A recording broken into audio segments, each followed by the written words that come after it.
आपने देखा होगा कि जो हवाई चप्पल वाले को हवाई जहाज से हेमंत जी ने यहाँ लाया। पहला ट्रेन कोरोना काल में अगर कहीं चला तो झारखंड। जो हमारे भारतीय जनता पार्टी की सरकार ने जो सपना दिखाया वो हमारे मुखिया ने 2 वर्षों में करके कोरोना आ गया। कोरोना काल में खाली खजाना के साथ हेमंत जी ने किस तरीके से लड़ाई लड़ा, ये पूरी झारखंड की जनता नहीं, पूरे दुनिया की जनता ने जाना और इसीलिए उनको 1 नंबर का मुख्यमंत्री का खिताब भी मिला।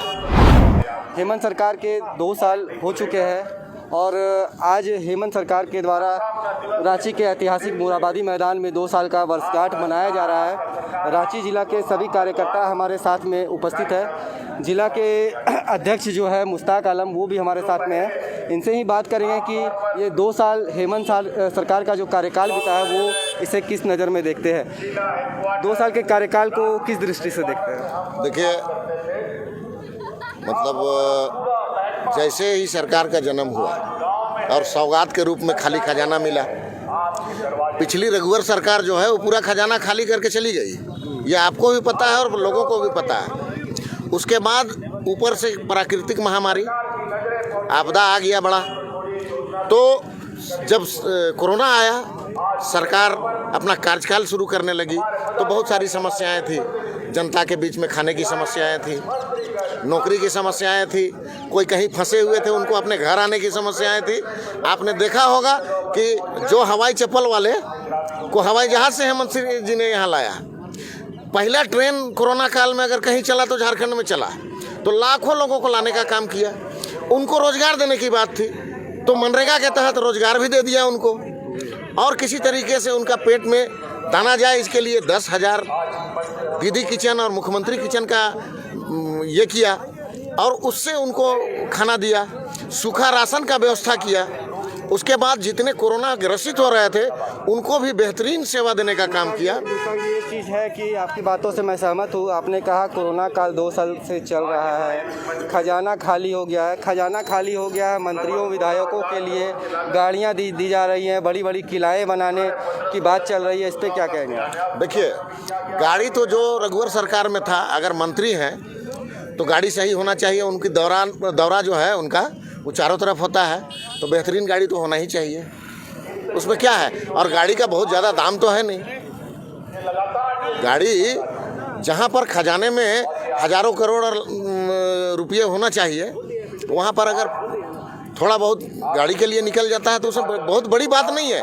लेकिन आप बताइए कि ये कहाँ का इंसाफ है कि हमारा GST का पैसा केंद्र सरकार रोक लेता है। 30,000 करोड़ रुपया वो GST का रोक लिया। हम लोग को तो सताने का काम कर रहे हैं। जितने योजनाएं हैं वहाँ से मिलनी चाहिए जो राशि एक राज्य को, उसमें भी रोक लगा दिया जाता है। तो ये तो स्वसृजित व्यवस्था से चलाया जा रहा है। थोड़ा बहुत आ जाता है किसी तरीके। विपक्ष कह रही है मुश्ताक जी, ये 2 वर्ष जो है वो विश्वासघात का वर्ष बीता है। विश्वासघात किस चीज़ का? विश्वासघात का मतलब क्या होता है? जब जनता के साथ हेमंत सरकार उसके घर चली गई, उनके द्वार में चली गई, उनके समस्याओं का निराकरण कर रही है, ऐतिहासिक कदम था। आपके अधिकार, आपके सरकार, आपके द्वार। आपके सरकार आपके द्वार तो रघुवर सरकार से ही अडॉप्ट किया गया। ये अडॉप्ट किया जरूर गया था, लेकिन उसने क्या किया बता दे। वो कभी सरकार गई जनता के द्वार? वो तो अफसर को भेजते थे। यहाँ तो मुख्यमंत्री पूरे जिला घूमते रहे, सारे मंत्री घूमते रहे, MLA घूमते रहे, उनके जनप्रतिनिधि घूमते रहे, सारे लोग गए। और आपको रिजल्ट निश्चित रूप से पता होगा कि बहुत बेहतरीन रिजल्ट हुआ और इसका रिस्पांस पूरे जनता ने ये किया। और आज समापन के दिन आप देख लीजिए कि हजारों की संख्या में लोग यहाँ पर शांतिपूर्वक तरीके से उनकी बातों को सुन रहे हैं। अगर ऐसा कुछ गड़बड़ रहता तो विरोध होता।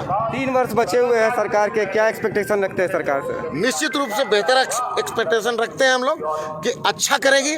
जिस तरीके से 2 साल सफलतापूर्वक हमने बुरे समय में निकाल दिया, अच्छा समय भी आएगा और हम लोग 3 साल में यहाँ की जनता से जो हम लोगों ने वादा किया था उसको पूरा निराकरण करने की कोशिश। आने वाले समय में रांची से सीट दिला पाएंगे?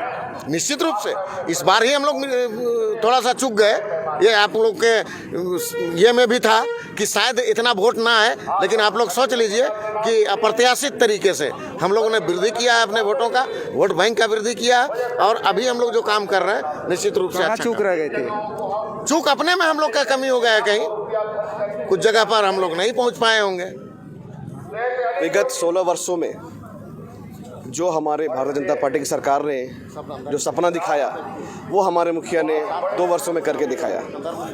तो मैं ये मानता हूँ कि आने वाले दिनों में जितनी भी सरकारी योजनाएं हैं आज राज्य के अंतिम व्यक्ति तक पहुँचे, ऐसा हम लोग उम्मीद करते हैं। और जिसका ये ताज़ा उदाहरण है सरकार के द्वारा जो संचालित किया जा रहा है आपके अधिकार आपकी सरकार आपके द्वार, जिसमें हमारे बहुत से जो ग्रामीण इलाके में लोग रहते हैं जिनको विधवा पेंशन नहीं मिल पाता है, इंदिरा आवास की आवश्यकता होती है जो मिल नहीं पाते हैं, जो घर से जब बाहर निकलकर ब्लॉक तक नहीं जा पाते हैं, सरकार ने ऐसा योजना लाया कि जो भी हमारे सरकारी योजनाएं जो उन लोगों को चाहिए हमारे BDO CO सब जाके एक जगह पहुँच के हर ब्लॉक में हर प्रखंड में जाकर इस तरह का योजना को लोग निष्पादन कर रहे हैं। विपक्ष का आरोप है कि हेमंत सरकार ने एक ढेला भी अभी तक नहीं हिलाया है। देखिए, विपक्ष के पास कोई मुद्दा नहीं है, एक ढेला भी नहीं है। आज मैं आपको बताना चाहता हूँ, जब से हमारे मुखिया के द्वारा जो कार्यक्रम संचालन किया गया 27 लाख मामले आए, जिसमें 20 दिनों में ही 20 लाख मामलों का निष्पादन किया गया, जिसका ताज़ा उदाहरण है आज हम लोग दूसरी वर्षगांठ मना रहे हैं। आज यहाँ पर जितने भी परिसंपत्ति का वितरण किया जा रहा है ये सब आप लोगों को दिख रहा है। तो ये जो बीजेपी बात कह रही है वो बिल्कुल सब झूठ है, क्योंकि उनके पास कोई मुद्दा ही नहीं रहा। जी अश्विनी जी, करोड़ों का प्रोग्राम हो रहा है, करोड़ों रुपए खर्च करके, खजाना खाली है आप लोग कहते हैं। देखिए पत्रकार महोदय, ये खजाना खाली है उसकी बात आप नहीं कह सकते। ये सरकारी जो भी है वो इनका फंड अलग ही होता है, इसके लिए सरकारी का जो पैसा होता है उसके लिए इसमें कोई जिम्मेदार नहीं होता है। और ये प्रोटोकॉल है, चाहे आप केंद्र में जाएं चाहे कहीं पर भी आप जाएं, हर एक संगठन सामाजिक ये संगठन है सरकार का जिसपे सबको मानना पड़ता है। 3 वर्ष बचे हुए हैं, क्या कहेंगे इसके बारे में? इतना ही कहना चाहूँगा कि अब कहने का कुछ नहीं है, अब दिखाने का टाइम है। अब आने वाले 3 वर्षों में आप देखिएगा कि मुझे लगता है कि जिस तरह से हमारे मुखिया ने जो काम अपना कर रहे हैं, मुझे लगता है कि आने वाले 20 साल तक उनको हिला नहीं सकता है। जी धन्यवाद।